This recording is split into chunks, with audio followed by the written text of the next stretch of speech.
How can a single bomb devastate a city in seconds? Imagine hearing that sentence on the radio, spoken calmly, almost casually, as if it were just another wartime update.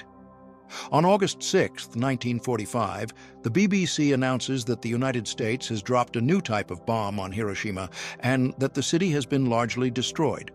One bomb, one aircraft, an entire city. When we place ourselves in that moment, it immediately sounds unreal. At this point, almost none of the technical details are public. Outside the United States, the mechanism isn't publicly known, how it works, what it's made of, or how it could release so much energy so quickly. All anyone has is the outcome. And if we think like the scientists listening at that moment, the outcome makes no sense. Up to then, atomic energy is understood as something powerful, but deeply impractical as a weapon. Nuclear reactions are difficult to sustain and even harder to harness with precision. Many wartime-era calculations, especially inside the German program, pointed to the same problem. To release enough energy to destroy a city, you would need an enormous amount of fissile material, far more than could realistically be produced or delivered inside a single bomb. From that perspective, what the radio describes sounds less like physics and more like exaggeration. That is why the announcement immediately triggers doubt. If we had been in that room, we would have felt the same tension between what is being reported and what theory allows. Years of calculations had drawn clear boundaries between the possible and the impossible. And according to those boundaries, this should fall on the impossible side. Werner Heisenberg voices that reaction almost instantly. His response isn't emotional or defensive, it's analytical. He questions whether the report is accurate, whether the destruction has been overstated, whether conventional explosives are being misrepresented as something new. In his mind, and in the minds of those around him, the physics simply does not add up. This is the key moment to understand. What they are hearing contradicts everything they believe they know. Either the report is wrong, or their understanding of nuclear physics is incomplete. There is no comfortable explanation that preserves both. And that leaves us with the central question that hangs in the air at Farm Hall and still hangs today. If their numbers say a bomb like this shouldn't exist, why does it?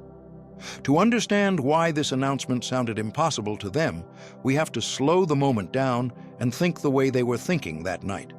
A nuclear reaction, in simple terms, is not an explosion in the usual sense. It is a chain process. One atom splits, releases energy, and sends particles flying into nearby atoms. Those atoms split as well. Energy multiplies. The theory is elegant. The problem has always been control. And in a bomb, control really means the opposite, making the reaction run away before the core can fly apart. For a chain reaction to sustain itself, there has to be enough material packed closely together. This threshold is called critical mass. And it isn't a single fixed number, it changes with shape, density, and what surrounds the core. Below it, the reaction dies out. Above it, the reaction accelerates. On paper, that sounds straightforward. In reality, reaching that threshold was believed to be almost impossible with the technology of the time. From their perspective, the amount of uranium required was enormous. Not kilograms, but quantities that bordered on the absurd. Producing that much purified material would take years. Transporting it would be a nightmare. Shaping it into a usable weapon would be even harder. Nearly every calculation they trusted pointed in the same direction. The material requirements alone made such a bomb impractical. Time was the second obstacle. Nuclear reactions do not just need to happen, they need to happen fast. If the reaction builds too slowly, the material blows itself apart before releasing most of its energy. That means precision, timing measured in fractions of a second, engineering far beyond what they believed was achievable during a total war. From their point of view, the physics demanded a level of coordination that simply did not exist yet. This is why the German program never became a full-scale priority. Resources were limited, the war demanded immediate results. A weapon that might work years in the future, if everything went perfectly, did not make sense. Conventional weapons were reliable. Rockets, aircraft, submarines delivered results now.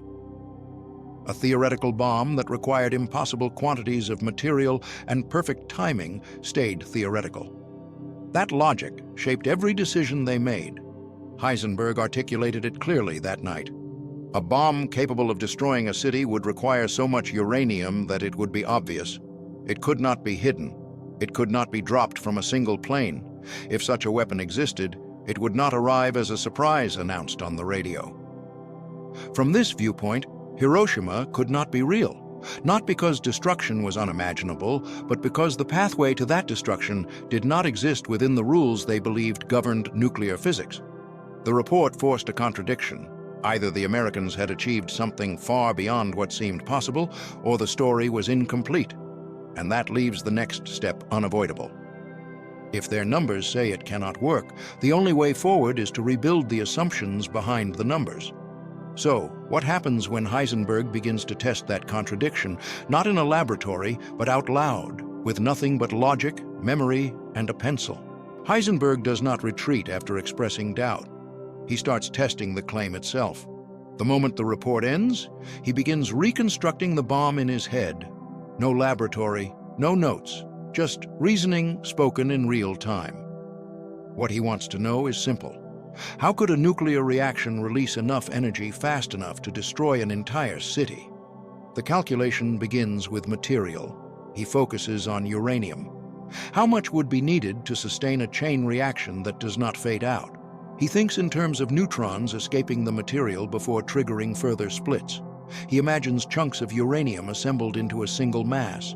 He estimates how many reactions would occur before the system blows itself apart. Every step follows the logic he had trusted during the war. I want you to notice what he is actually calculating. He is not designing a weapon. He is testing feasibility. He asks whether the physics allows such a device at all. He treats the bomb as a raw problem of mass and energy. If the numbers refuse to cooperate, the report must be wrong. His first conclusion is devastating. The amount of uranium required would be enormous, not kilograms, tons. A quantity so large that producing it would border on the impossible. A quantity that could never be hidden. A quantity that could never fit inside a single bomb dropped from an aircraft. Spoken aloud, the idea sounds absurd. The physics seems to reject the claim outright. That conclusion feels convincing because it matches years of previous thinking. German research had always run into the same wall. Too much material, too slow a reaction, too much energy lost before the chain could fully develop. In that framework, Hiroshima cannot be real. This is where the mistake sits. The calculation assumes a simple assembly, one piece of material brought together in a crude way. The reaction spreads unevenly. Neutrons escape, energy leaks. The bomb fails before it truly begins. That assumption quietly shapes every number he produces.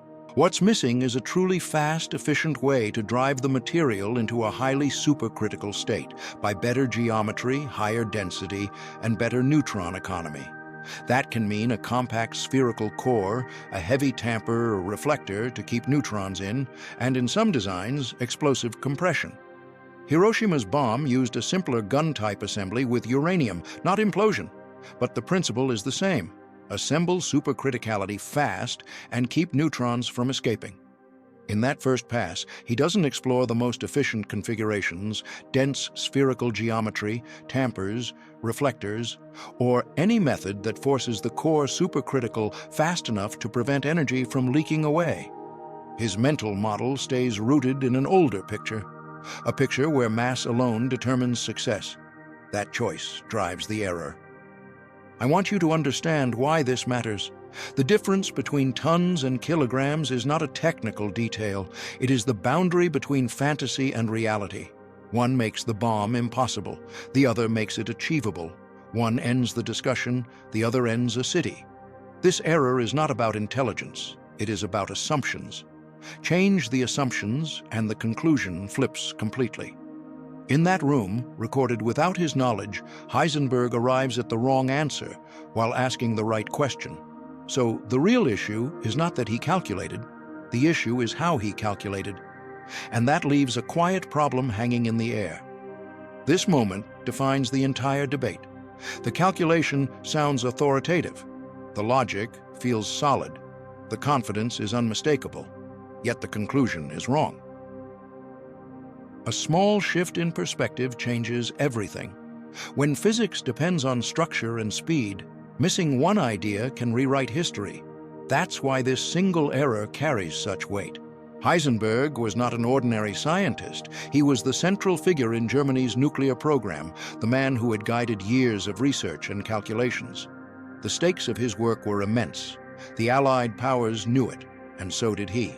Every insight, every misstep, every calculation had consequences far beyond the walls of Farm Hall. When he made that first calculation in response to Hiroshima, the numbers were far from trivial.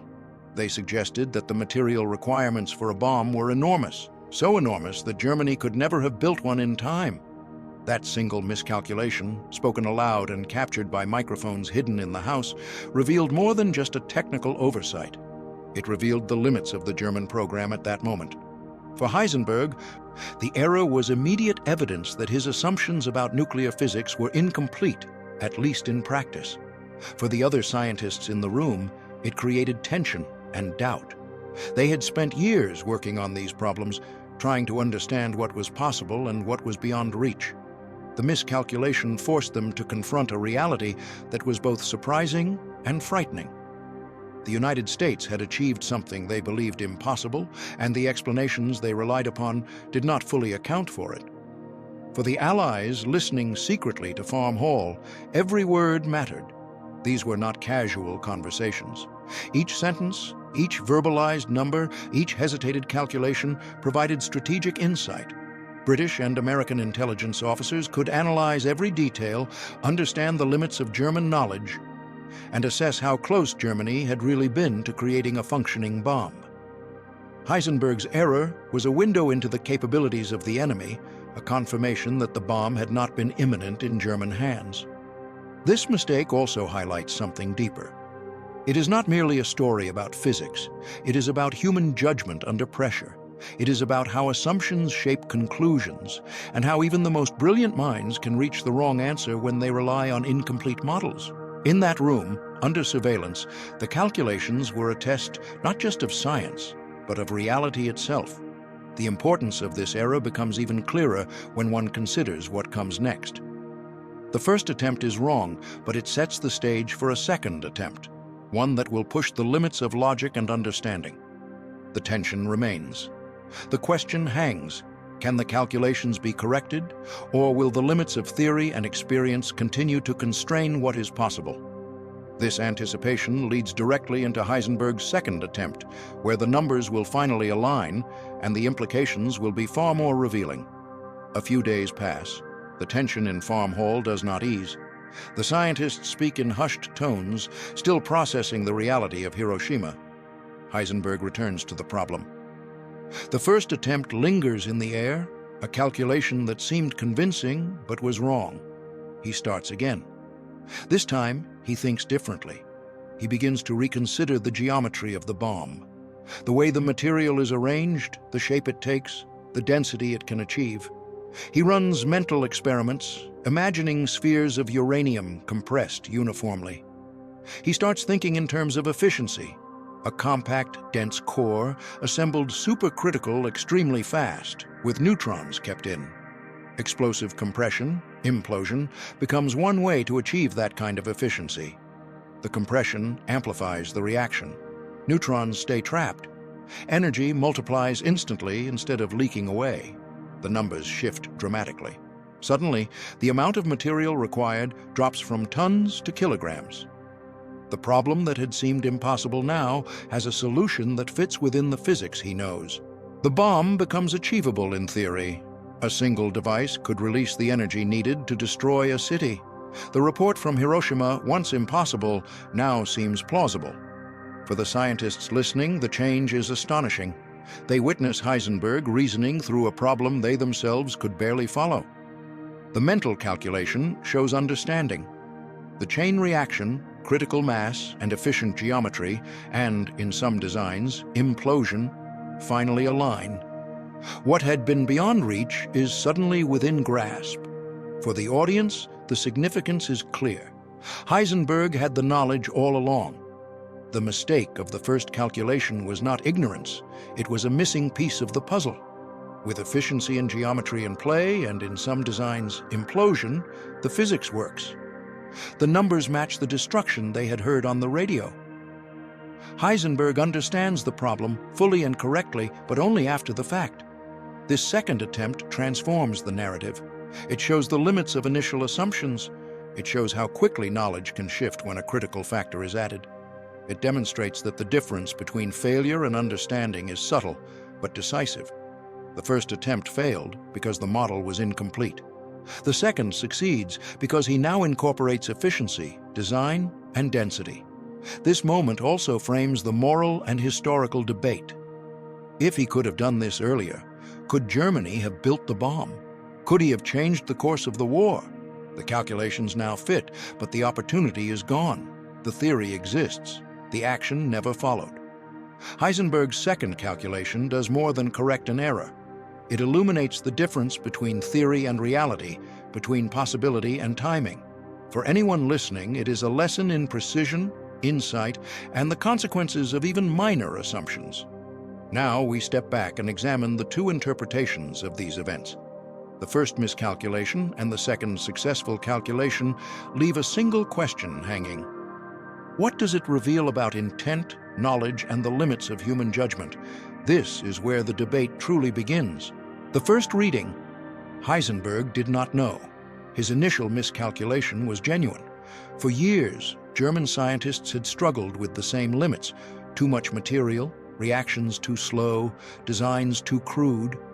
When the BBC announced Hiroshima, everything they believed about nuclear physics seemed contradicted. The numbers he spoke aloud at Farm Hall reflected the reality of the German program at that moment. Germany was far behind. They had never approached a workable design. The microphones captured this hesitation, this struggle to reconcile theory with news. To anyone analyzing the recording, it suggested a simple truth: the German bomb had not been imminent. Heisenberg's error confirmed the program's limitations. The disbelief, the incorrect calculations, the verbalized doubts, everything pointed to a scientist confronting something outside the bounds of his knowledge. The second reading, Heisenberg knew. His first calculation was a choice, not an oversight. Perhaps he understood the physics all along but did not prioritize the project. Perhaps he deliberately delayed progress. The recording of Farm Hall captures improvisation, not ignorance. Notes, estimates, and corrections appear in real time, revealing a mind that can reason but is choosing caution, or at least ambiguity. Under this interpretation, the initial failure is not proof of incapacity, it is evidence of restraint, moral or strategic. Germany may have been behind, but Heisenberg's knowledge was enough to push the bomb into feasibility. The recording does not offer direct confirmation, only the traces of decisions made in an environment of uncertainty and secrecy. Both readings draw from the same set of facts. The microphones captured every word, every hesitation, every calculation. One can focus on the errors and conclude incapacity. One can focus on the reasoning, the adjustments, the eventual correct calculation, and conclude awareness. Context, assumptions, and interpretation determine which story seems more compelling. Both remain plausible. Both invite debate. Both challenge the listener to weigh intention against action, theory against practice. For the audience, the fascination lies in this tension. We hear the same audio, yet the meaning shifts depending on perspective. The recording becomes a mirror, reflecting either limits of knowledge or moral calculation. It demonstrates that understanding history is rarely about a single answer. The same data can tell two very different stories. It is not a matter of right or wrong, it is a matter of framing, evidence, and inference. Farm Hall preserves these conflicting readings. It is a moment frozen in sound, waiting for interpretation. Every pause, every correction, every spoken number becomes a piece of the puzzle. Now we turn to what the Allies were really trying to learn, what every word recorded at Farm Hall meant for strategy, intelligence, and the assessment of Germany's true capabilities. What the Allies really wanted to know. The purpose of recording Farm Hall was never to judge morality. The Allies were not there to decide if Heisenberg or the other scientists were good or bad. They were there to gather information, pure and simple. Every conversation, every calculation, every pause could reveal how close Germany had come to building a nuclear weapon. The question that mattered most was clear.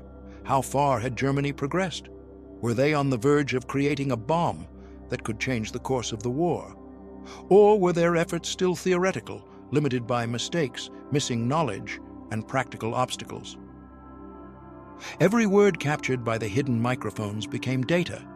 The Allies could listen to calculations, debates, and reactions in real time.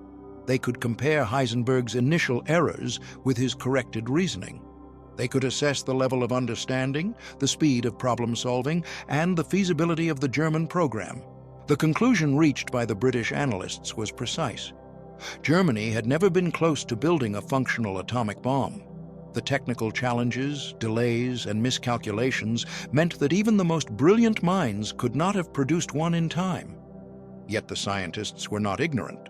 They understood the principles, they could calculate correctly, and they grasped the theoretical potential. The recordings confirmed that Germany's limits were real, but so was their competence. They were capable, intelligent, and methodical, but the gap between knowledge and execution was insurmountable under the circumstances.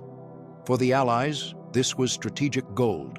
It provided certainty about the German threat.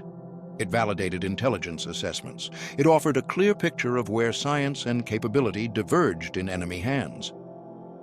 The Farm Hall recordings offer more than just a glimpse into scientific history.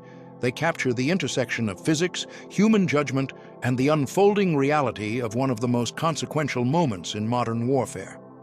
Listening to Heisenberg and his colleagues react to Hiroshima reveals the tension between knowledge and action, theory and reality. The initial disbelief, the first miscalculation, and the later correction all highlight how assumptions shape conclusions.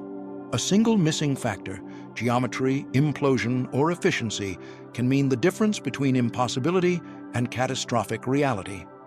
Heisenberg's first calculation shows the limits of German nuclear understanding at that moment. The error was not minor. It defines the boundary between a theoretical concept and an actual weapon. The weight of that miscalculation is amplified by the stakes. Germany was at war, and the world had just witnessed the consequences of a single bomb. The microphones recorded every hesitation, every correction, and every insight. These details allowed the Allies to assess not only technical capability, but also the potential timeline for German weapon development.